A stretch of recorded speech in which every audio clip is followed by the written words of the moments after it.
Olá, pessoal do YouTube, a paz do Senhor a todos vocês. No vídeo de hoje nós vamos falar com você que é desigrejado, ou você que está pensando em, quem sabe, abandonar a sua igreja, servir a Deus em casa, né? Eu nunca fiz um vídeo específico para esse assunto, sempre toquei uma pincelada, né, em alguns outros vídeos, mas eu acho que se faz necessário a gente ter um vídeo só sobre esse assunto, até mesmo para alcançar pessoas que procuram esse tema na internet. Tenho certeza que esse conteúdo vai ajudar muito você que está pensando em continuar ou começar a servir a Deus em casa.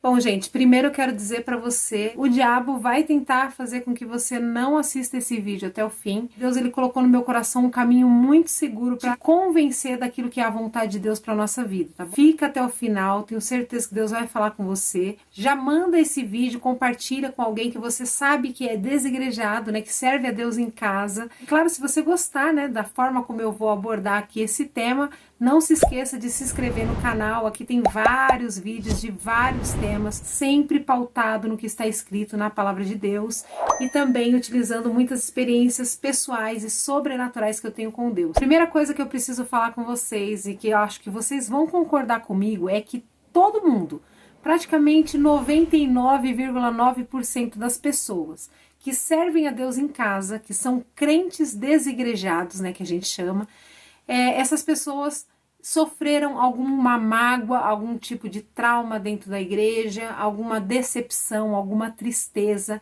Elas decidem servir a Deus em casa sem frequentar nenhuma denominação, porque elas carregam consigo um ressentimento de algo que elas viveram dentro da igreja.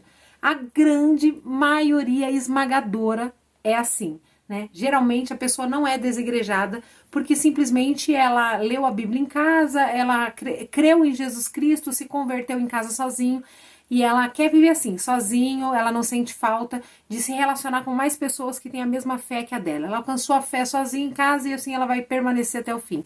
Não, a maioria das pessoas estão servindo a Deus em casa porque elas já passaram pela igreja e tiveram uma experiência ruim lá e saíram de lá magoadas. Então, quando você vai conversar com essas pessoas, eu tenho certeza que aqui embaixo nos comentários a gente vai encontrar muito disso também. Elas costumam dar uma lista de motivos pelos quais elas são desigrejadas. A gente fala, não, ser desigrejado, servir a Deus em casa não é bíblico, não é isso que Deus quer para você, não é isso que Deus tem para o seu povo, não é assim que se serve a Deus, né? Nós precisamos entrar no molde de Deus. Para servir a Deus, né? Se nós queremos servir a Deus, nós precisamos entrar no molde dele. Jesus disse, aquele que quiser vir após mim, me seguir, negue-se a si mesmo, tome todo dia a sua cruz e siga-me. Então você tem que negar a sua vontade, aquilo que você pensa, que você deseja, para seguir a vontade dele. Mas quando a pessoa se decepciona com a igreja, né, se sente muito frustrado, muito magoado com algo que aconteceu dentro da igreja ou com algumas coisas que aconteceram lá, elas costumam citar uma lista de motivos pelos quais ela decidiu servir a Deus em casa. Mas eu preciso dizer para você que as bases, né, os pilares da fé cristã não permite que você sirva a Deus em casa sozinho. A gente já começa ali pela nossa conversão. Quando a gente se converte a Jesus, a Bíblia diz que nós temos que confessar Jesus como nosso Salvador. Esse confessar a Jesus como seu Salvador, ele não faz sentido nenhum você confessar alguém sozinho dentro do seu quarto ou dentro da sua casa. Você precisa confessar que você acredita nele em público, né? Essa confissão que nós chamamos de aceitar a Jesus. Eu tenho vídeo nesse canal que só fala a respeito do aceitar a Jesus, né? Se é bíblico, se não é, você pode procurar aqui que você vai encontrar. Mas o fato é que a Bíblia diz que nós precisamos confessar diante dos homens a pessoa de Jesus Cristo. Eu nunca me esqueço que quando eu fui retornar para Jesus em 2006, né, que eu estava afastada dos caminhos do Senhor, e eu fui retornar para a igreja, eu entrei dentro de uma igreja e tinha um pastor pregando só para mim. Inclusive é a mesma igreja que eu estou até hoje. Mas naquele dia que eu entrei a primeira vez nessa igreja, os jovens tinham saído para um evento e tinham feito uma excursão e não tinha ninguém no culto. Eu era a única pessoa dentro da igreja. E eu me lembro que aquele pastor, ele subiu no púlpito, ele não deixou de pregar, ele não deixou de fazer o culto, ele pregou sozinho, ele cantou os hinos da harpa sozinho, ele colheu oferta, ele ofertou, gente, ele fez tudo sozinho, só tinha eu na igreja. E no fim do culto, depois que ele terminou de ministrar a palavra, ele terminou, falou amém, terminou o culto, e quando ele ia sair da igreja, eu falei para ele, viu, o senhor não fez o apelo, eu gostaria de voltar para Jesus, eu quero aceitar Jesus. E aquele pastor, com muita sabedoria, ele me orientou a voltar na igreja no dia seguinte.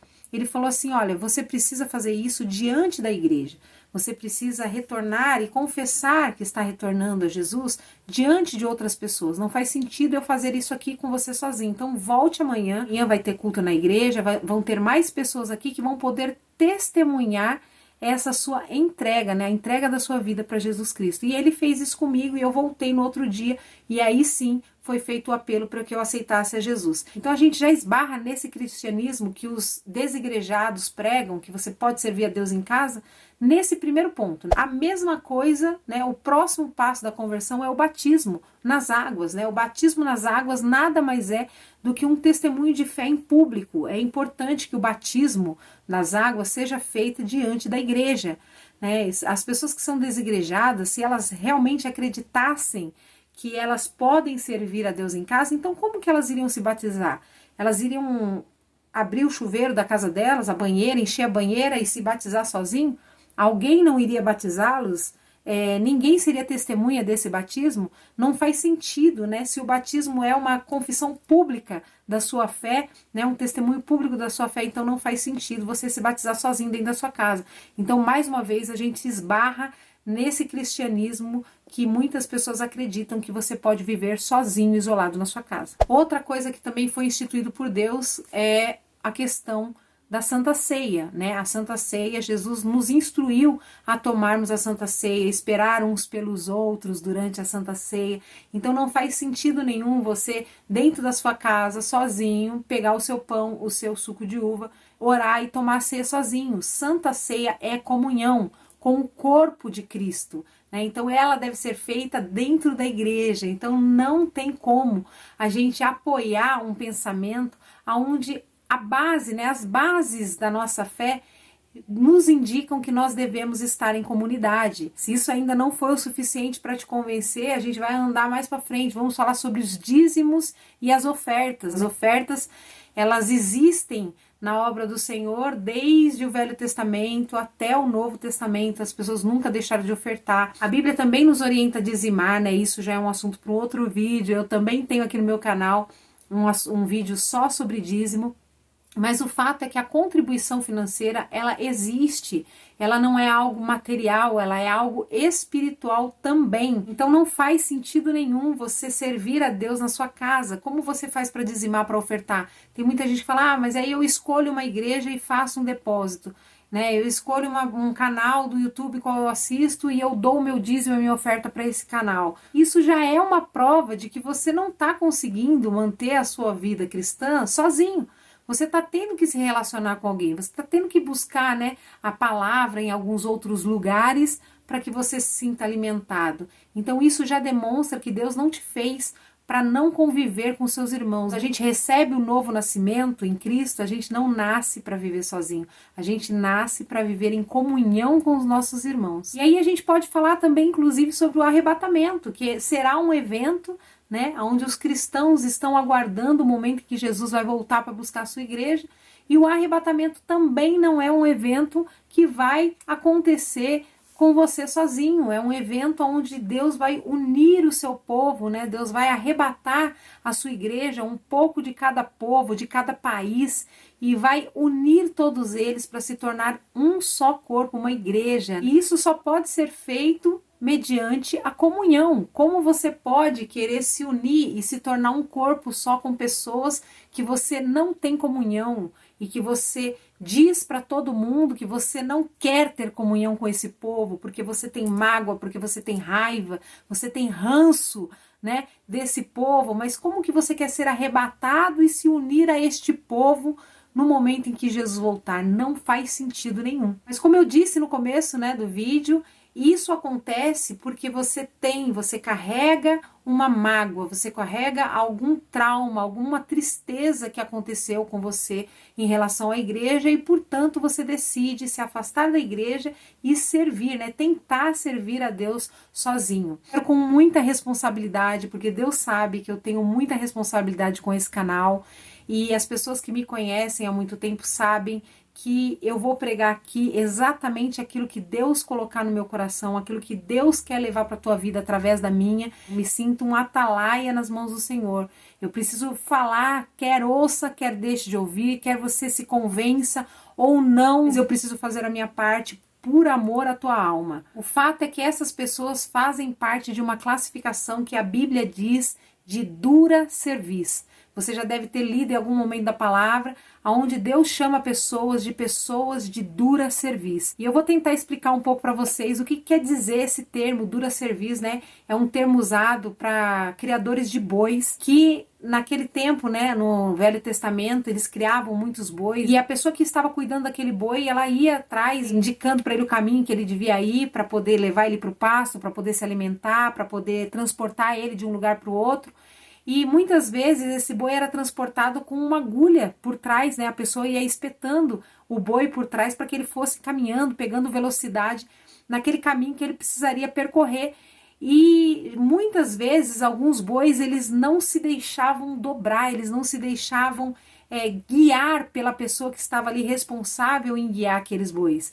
Então, mesmo com as agulhadas que eles levavam, indicando o caminho, né? Isso simboliza as vezes que Deus já falou com você, as vezes que Deus já te repreendeu, tentando nos moldar de acordo com a vontade dele. Mas tem alguns bois que não andam, mesmo com as agulhadas, eles não obedecem, eles não se submetem, né, àquela pessoa que está na autoridade do caminho que ele tem que seguir. E esses bois eram chamados de bois de dura cerviz. Dessa forma, Deus ele usa esse termo para se tratar com pessoas. Que tipo de pessoas? Eu fui pesquisar que tipo de pessoas são essas e eu encontrei as seguintes palavras. São pessoas teimosas, pessoas difíceis de controlar. Por que eu estou usando essa analogia para falar de pessoas desigrejadas?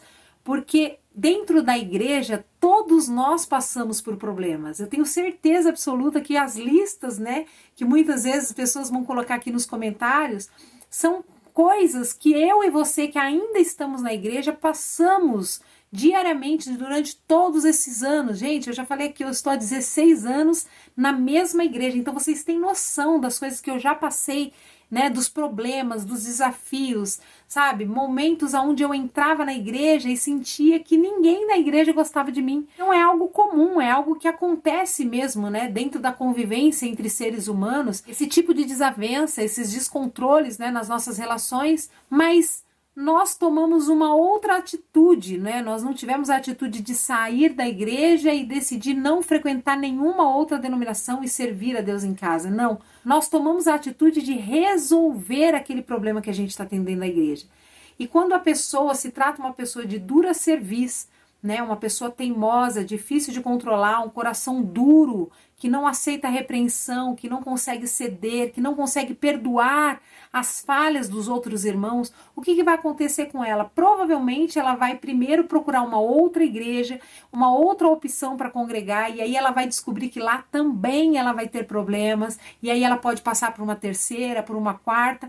Mas o fato é que não existe nenhuma igreja boa para ela congregar. Então, quando você conversa com alguém que serve a Deus em casa e você fala assim, escuta, mas por que você serve a Deus em casa? Por que você não vai na igreja? Ah, porque a igreja tem isso, tem aquilo. Ela começa a apontar as falhas e os defeitos da igreja. E aí você pergunta para ela, mas por que você não procurou uma outra igreja, né? Por que você não procurou um outro lugar, já que na sua igreja tinha esses problemas? Não, porque naquele outro lugar também tem problema, então todas as igrejas têm problema. Veja só que arrogância, a pessoa acaba entendendo que nenhum lugar é bom o suficiente para a presença dela.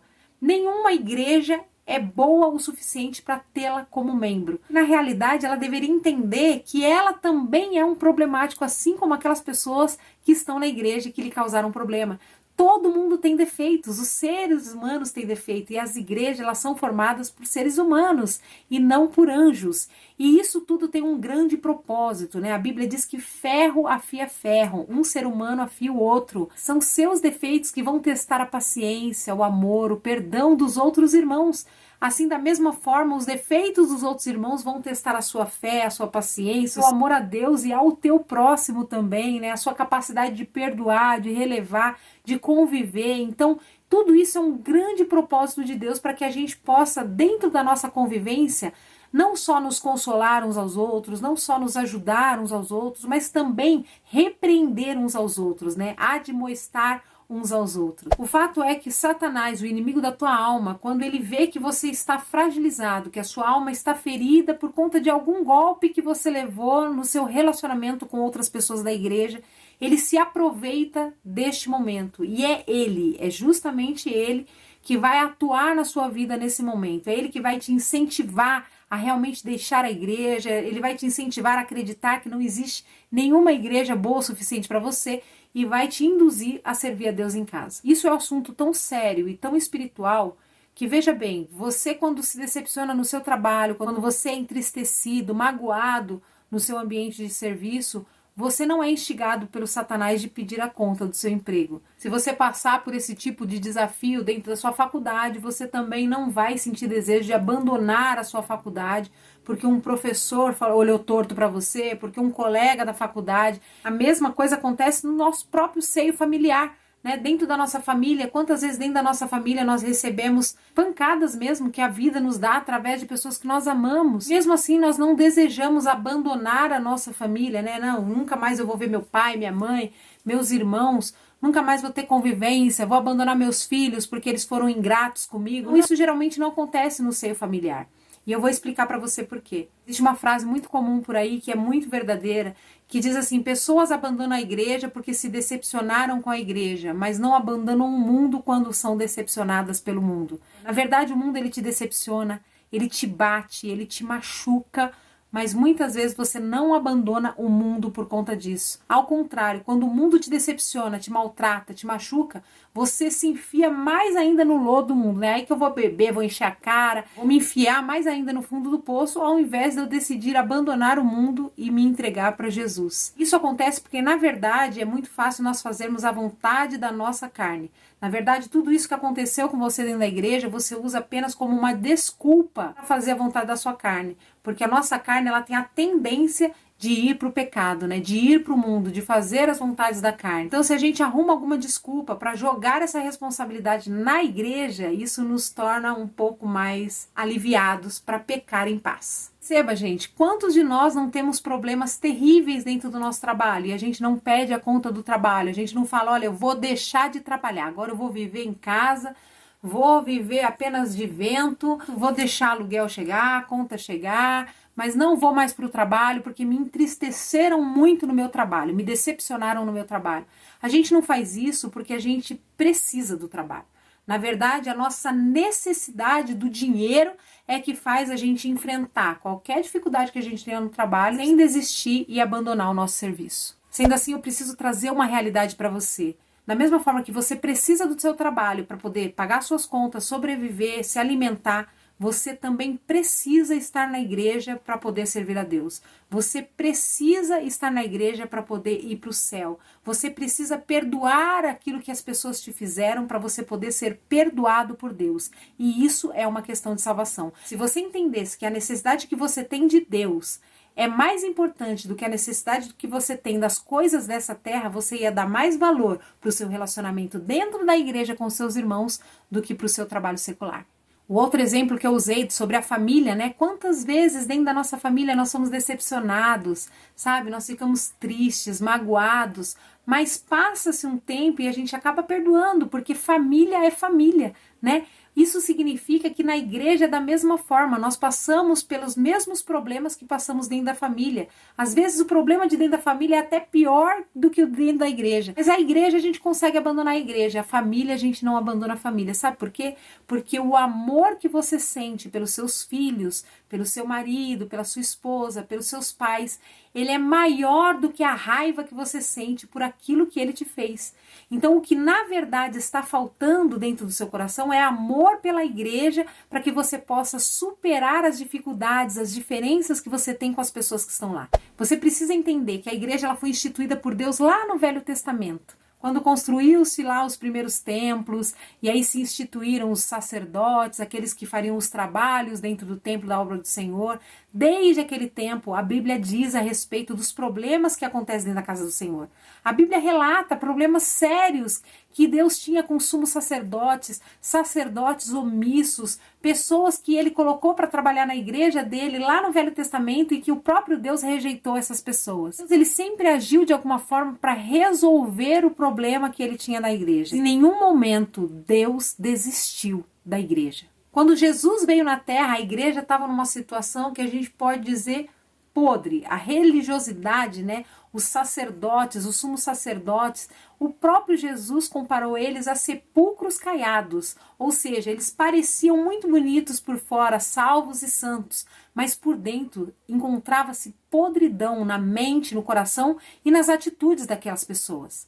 Acontece que a Bíblia diz que Jesus nunca deixou de ir ao templo, Jesus nunca deixou de congregar com aqueles mesmos religiosos. Durante todo aquele tempo bíblico, nós podemos ler que a igreja já tinha problemas. Todas as cartas de Paulo e de todos os apóstolos que escreveram o Novo Testamento, elas indicam muitos problemas da igreja e alguns que ainda se repetem até hoje. Mas em nenhum momento durante essas cartas, Paulo te incentivou a deixar de congregar na igreja. Ao contrário, em Hebreus capítulo 10, verso 25, Paulo diz assim: não deixando de congregar como é de costume de alguns. Mas antes, ou seja, antes de você deixar de congregar, admoestem uns aos outros, principalmente quando vocês virem que está chegando o grande dia. Olha só, Paulo está dizendo, você tem problema com a igreja? Não abandone a igreja. Admoeste a igreja, ou seja, repreenda a igreja. Advirta os irmãos aquilo que eles estão errando. Aconselhem-se uns aos outros para que vocês sejam moldados para que naquele grande dia vocês possam subir em comunhão. Eu quero terminar esse vídeo com um conselho muito importante para vocês. Evitem de ouvir, sabe, de seguir pessoas que são desigrejadas. Eu vejo que tem muita gente na internet que é desigrejado, quer te ensinar, quer te aconselhar, quer te repreender. Como que uma pessoa quer ensinar alguém se ela não aceitou o ensinamento que veio acima dela? São pessoas que querem fazer o papel de seu pastor, sendo que elas não tiveram condições de obedecer aos pastores que elas tiveram. Pessoas que querem de alguma forma ter autoridade sobre a sua vida, mas não conseguiram se submeter a uma autoridade. Tome muito cuidado com isso. Muitas vezes o que está por trás de um desigrejado não é apenas uma pessoa ferida, mas é um coração que tem dificuldade de obedecer, de perdoar e de se submeter. Eu espero que esse vídeo tenha edificado a sua fé. Não esqueça de deixar o seu like e o seu comentário nesse vídeo. Deus abençoe a sua vida e fique firme em nome de Jesus. Tchau!